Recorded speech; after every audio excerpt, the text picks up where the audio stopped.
नमस्कार, राम राम जी। मैं आचार्य वीरेंद्र, एस्ट्रो वास्तु गुरु YouTube channel पर आपका स्वागत करता हूं। आज की जो वीडियो हम लोग दिखाने जा रहे हैं, इस वीडियो का संबंध सामान्यतः प्रत्येक व्यक्ति के साथ जुड़ा हुआ है, चाहे वो स्त्री है, चाहे वो पुरुष है, चाहे वो बाल है, चाहे वो वृद्ध है। इस वीडियो को अंत तक बहुत ध्यान से देखिएगा, क्योंकि अंत में आपको कुछ ऐसी जानकारी, ऐसा निष्कर्ष मिलने वाला है जिससे आपका जीवन जो है ये दुखी भी हो सकता है। और इसको अगर आप ध्यान से सुन करके, देख करके, और जो मैं बाद में आपको उपाय बताऊंगा उनका आप पालन करेंगे तो आप देखेंगे कि आपके जीवन के अंदर किस प्रकार से परिवर्तन ये आने वाला है। आज मैं बात कर रहा हूं पितृदोष की,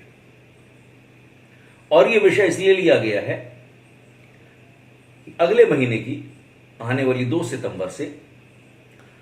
पितृपक्ष ये शुरू होने वाला है, जिसको हम श्राद्ध पक्ष भी कहते हैं, पितृपक्ष भी कहते हैं। भाद्रपद मास की कृष्ण पक्ष की प्रतिपदा से श्राद्ध प्रारंभ होते हैं और ये अमावस्या पर समाप्त हो जाते हैं। अगर किसी व्यक्ति का देहांत पूर्णिमा के दिन हुआ है तो ये श्राद्ध उनका एक दिन पहले पूर्णमासी से शुरू हो जाता है। अगर आपके जीवन में कुछ ऐसा हो रहा है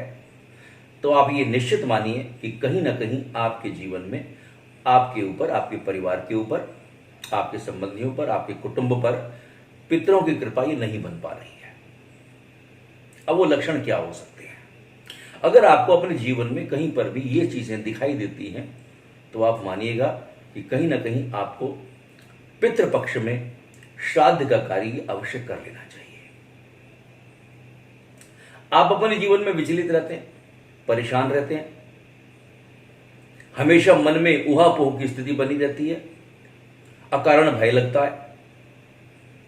अपने ही परिवार से आपके मतभेद हो जाते हैं, परिवार का कोई भी सदस्य आपके साथ चलने को तैयार नहीं होता,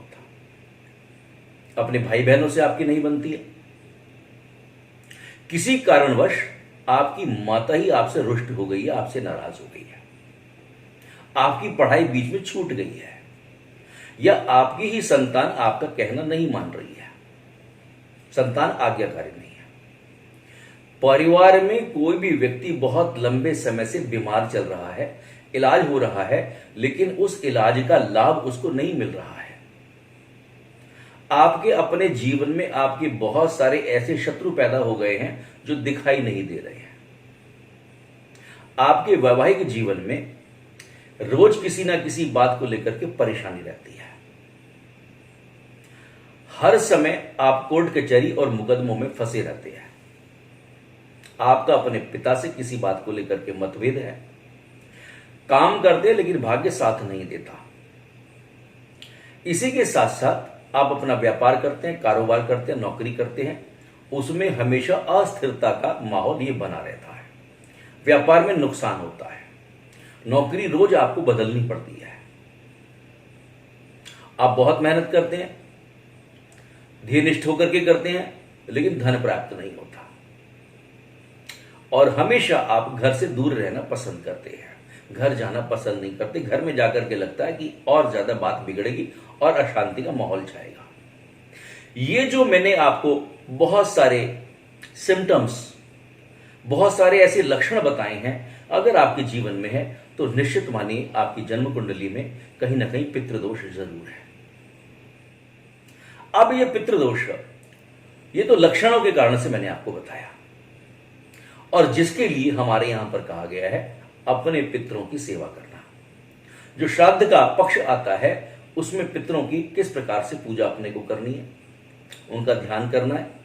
उनको कैसे भोजन करवाना है, उनकी पूजा कैसे करनी है, ये एक अलग विषय है। श्राद्ध जो है यह श्रद्धा से बना है, और सबसे पहले हमारे शास्त्रों में यह बताया गया है कि श्राद्ध जो है वह जीवित माता पिता का करना है। जब तक माता पिता जीवित हैं उनकी हम पूरे हृदय से, प्रेम से, सम्मान के साथ उनकी सेवा करें, उनकी आवश्यकताओं का ध्यान रखें, उनको हमेशा सम्मान का सम्मान दें। यह है वास्तव में श्राद्ध, जो जीवित माता पिता का होना है।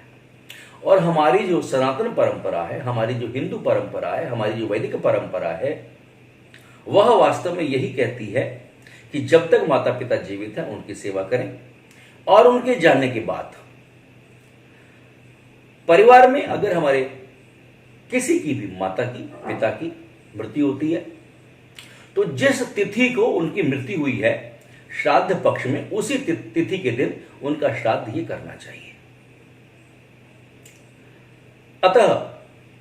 जीते जी माता पिता की सेवा, और उनके जाने के बाद, उनके देहांत के बाद, उनके स्वर्गवास के बाद जिस तिथि को उनका देहांत हुआ है उस तिथि को उनका श्राद्ध ये करना चाहिए। आज की वीडियो में सिर्फ यही बता रहा हूं मैं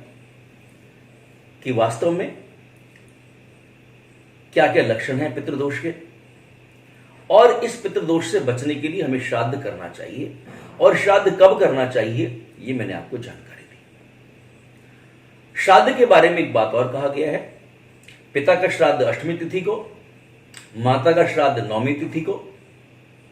और परिवार में ऐसा कोई व्यक्ति, ऐसा कोई बड़ा छोटा भी हो सकता है, जो आग से,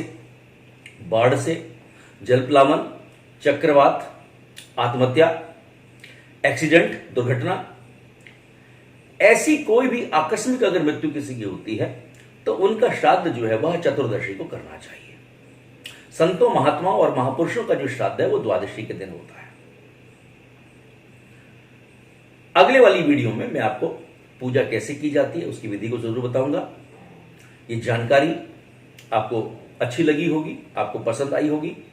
इस जानकारी को, क्योंकि ये विषय ऐसा है जो हम सब तक जुड़ा हुआ है, इस जानकारी को हम अधिक से अधिक संख्या में शेयर करें, लाइक करें, सब्सक्राइब करें, और जो बेल आइकन है उसको जरूर दबाइएगा,